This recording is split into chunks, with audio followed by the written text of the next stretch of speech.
วันนี้เราก็จะพาเข้าไปทัวร์ข้างในแล้วก็หวังว่าเดี๋ยวเราจะได้คุยกับ professor เนาะคนที่มีหน้าที่สอนเด็ก international กันนะคะมีเซตอัพเก้าอี้นะคะรอบๆห้องแบบนี้เลยนะคะจริงๆแล้วเนี่ยนักเรียน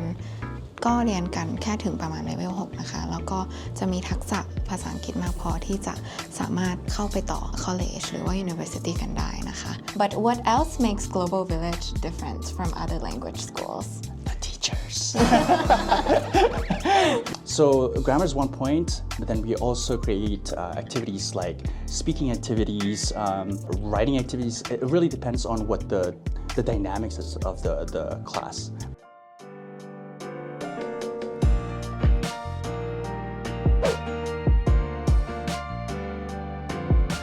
สวัสดีค่ะทุกคนตอนนี้เราอยู่ที่สถานีรถไฟ 7th Street Southwest นะคะเราอยู่หน้าตึกที่เป็นตึกเรียนของสถาบัน GV English ค่ะหรือ Global Village English นะคะเดี๋ยววันนี้เราก็จะพาเข้าไปทัวร์ข้างในแล้วก็หวังว่าเดี๋ยวเราจะได้คุยกับ professor เนาะคนที่มีหน้าที่สอนเด็ก international กันนะคะเดี๋ยวเข้าไปดูกันค่ะ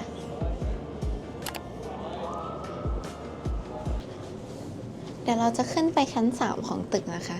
เป็นออฟฟิศของ GV English ค่ะ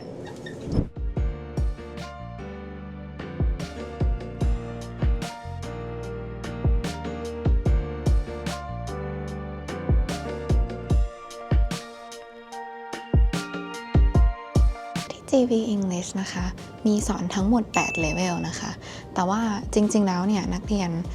ก็เรียนกันแค่ถึงประมาณเลเวล 6 นะคะแล้วก็จะมีทักษะภาษาอังกฤษมากพอที่จะสามารถเข้าไปต่อ college หรือว่า university กันได้นะคะ pathway ที่ GV English มีนะคะก็คือไปต่อ b o v a l e ได้นะคะไปต่อ SAIT นะคะไปต่อ NAIT ได้หรือว่าต่อ O College ก็ได้นะคะเป็น college ดังๆเนาะหลายๆที่ในอัลเบอร์ตาเลยค่ะ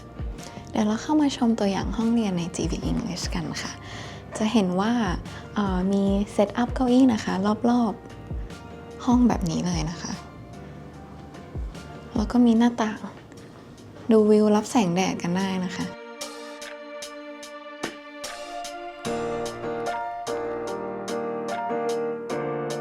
การเซตอัพห้องเรียนแบบนี้นะคะทำให้นักเรียนเนี่ยมีความอยากจะ participate เนาะหรือว่ายกมือถามหรือว่าพูดคุยกันมากขึ้นนะคะเพราะว่าไม่มีใครได้นั่งหลังใครเนาะทุกคนได้ attention ของ professor ที่นั่งอยู่ตรงนี้ทั้งหมดพร้อมๆกันเลยนะคะ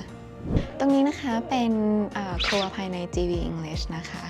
มีไมโครเวฟมีตู้เย็นนะคะมีการน้ำร้อนให้นักเรียนมาใช้ในช่วงทานกลางวันนะคะแล้วก็จะเห็นว่าตรงนี้อาจจะไม่มีโต๊ะหรือเก้าอี้เนาะเพราะว่าโต๊ะกับเก้าอี้ค่ะจะอยู่ตรง student lounge ในส่วนนี้นะคะตรงนี้นะคะเป็น student lounge ค่ะที่นักเรียนสามารถมานั่งคุยกันนะคะมานั่งทำงานหรือว่ามานั่งทานอาหารกลางวันก็ได้แล้วก็คุณเจ้าหน้าที่นะคะเขาบอกเราด้วยว่านักเรียนเนี่ยสามารถเอาอาหารกลางวันเข้าไปทานในห้องเรียนก็ได้นะคะก็อาจจะต้องระวังไม่ให้เลอะไม่ให้อะไรกันนิดนึงเนาะแต่ว่าไม่มีปัญหาอะไรค่ะถ้านักเรียนไม่สามารถใช้อะไรตรงนี้ได้อาจจะคนเยอะนั่งเต็มอะไรอย่างเงี้ยค่ะก็สามารถเอาอาหารกลางวันเข้าไปกินในห้องเรียนระหว่างเรียนได้เลยนะคะ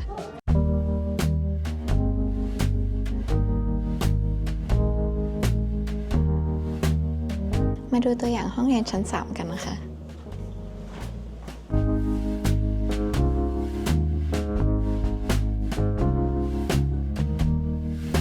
หลายๆคนอาจจะสงสัยว่าทำไมห้องเรียนมันเล็กจังนะคะแต่ว่าจริงๆที่นี่เนี่ย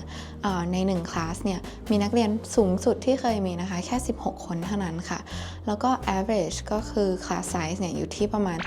12-14 คนเท่านั้นนะคะต่อคุณครู1 คนค่ะนี่นะคะเป็นกิจกรรมทั้งหมดเนาะกิจกรรม optional นะคะก็คือนักเรียนสามารถเข้าร่วมก็ได้หรือว่าจะไม่เข้าร่วมก็ได้แต่ว่าก็แนะนำนะคะสำหรับน้องๆที่มาเรียน ESL เนาะอันนี้เรามาตอนช่วงเดือนพฤษภานะคะก็จะเป็นกิจกรรมในเดือนพฤษภาทั้งหมดที่เขาจะมีให้นักเรียนเข้าร่วมได้อาจจะเป็นฟรีนะคะหรือว่า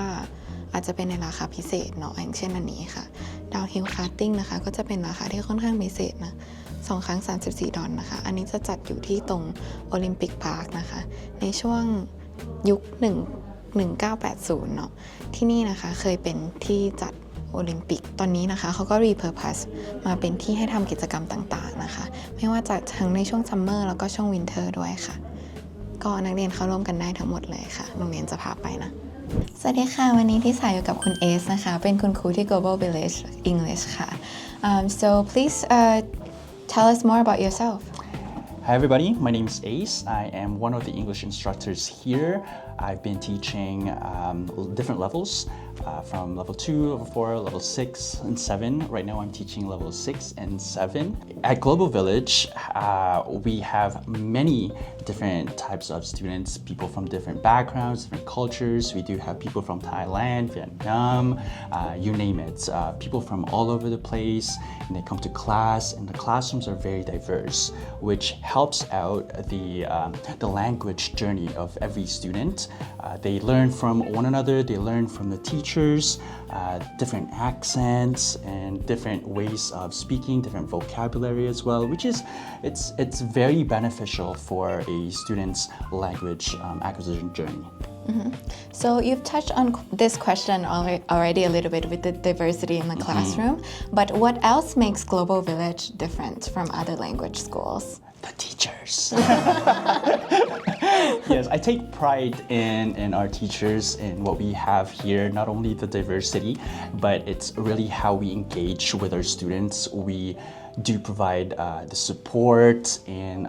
we try to make it as personalized as we can, because we know that with adult learners,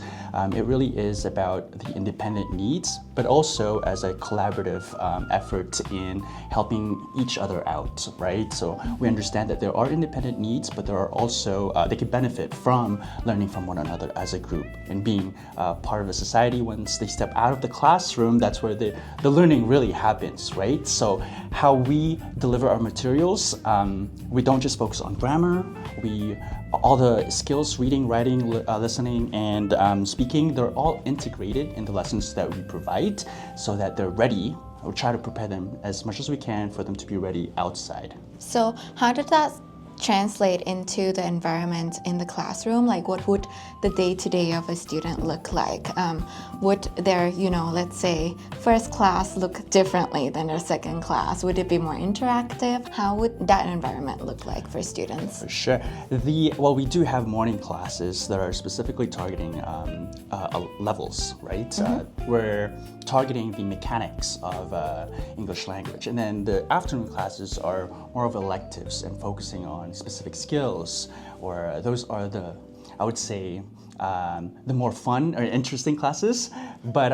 not to say that the morning classes are not fun, because we also make that fun in a way that if I were to give you the day-to-day for the morning ones, the way I would teach would be to give them a warm-up, get them to start engaging in discussions already, and then we get into the technical aspect of what we're learning, like the grammar,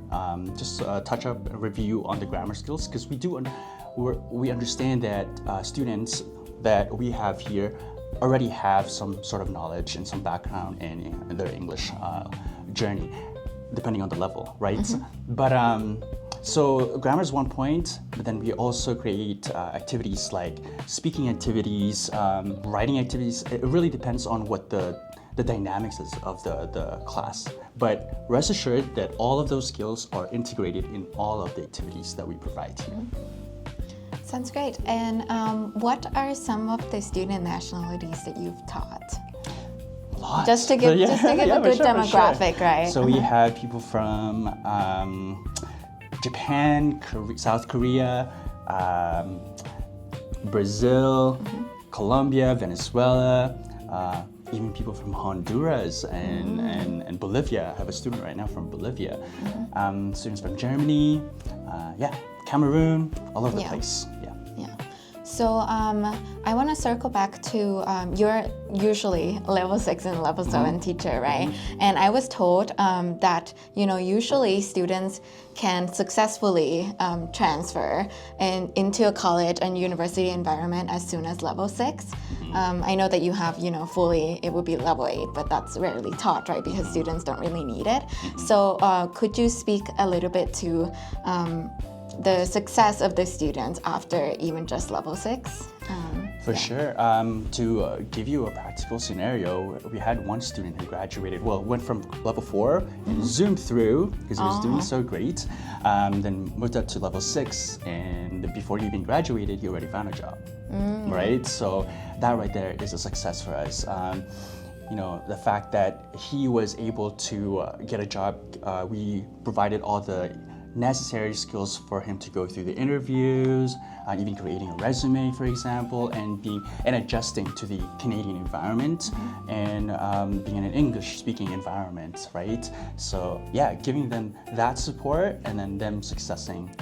outside even before they graduate is awesome, right? And when they graduate and then they come back, we've had a lot of students come back and say, hey, how are you doing? Try to reconnect, and we find out that they're doing very well out there, then that's great. Yeah. Great. And one last question. Sure. I know that especially students from Thailand, right? They study a lot of grammar, a lot of reading and some writing, but they're really afraid to be outspoken, to speak out their mind and things like that. I know that's probably a problem with a lot of other students from other nationalities as well. So would you kindly give some advice or encouragement to students who are watching and looking to study English in Canada? For sure. Well, for me specifically, the first thing that I tell my students is make mistakes. First rule is make mistakes, because in that way you're encouraging them to speak their mind out. It doesn't matter if you make mistakes in your pronunciation. I'll be there in the classroom, and the students are going to be there to help each other out, right? And there's a reason why we have the classes to begin with, right? For you to learn and engage in that thinking process on learning from your mistakes. So we do invite them to make mistakes. This is your space to make mistakes. So I encourage you guys to speak your mind out, be confident. Even if you're making mistakes in your grammar, that's okay. We'll be there to correct those and help you learn from your mistakes.